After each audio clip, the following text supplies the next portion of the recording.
G7 શિખર સંમેલનમાં હાજરી આપવા ઇટલી પહોંચ્યા વડાપ્રધાન નરેન્દ્ર મોદી ઇટલીના પ્રધાનમંત્રી મેલોની સાથે કરશે દ્વિપક્ષીય બેઠક. અમેરિકા અને ફ્રાન્સના રાષ્ટ્રપતિ સાથે પણ બેઠક સંભવ.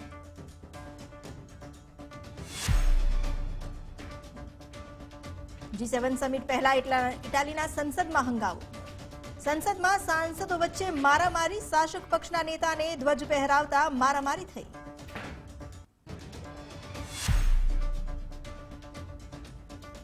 મુંબઈમાં ધોધમાર વરસાદ. વરલી બાંદ્રામાં ધોધમાર વરસાદથી ભરાયા પાણી. કેટલાક વિસ્તારમાં સર્જાયો ટ્રાફિક જામ.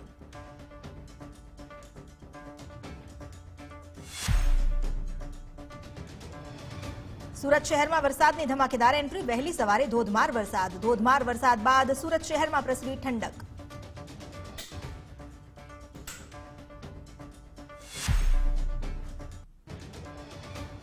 સુરતમાં સ્કૂલ વાહન ચાલકો સામે આરટીઓની કાર્યવાહી. આરટીઓએ ચેકિંગમાં 30 સ્કૂલના વાહન ચાલકોને કર્યો દંડ.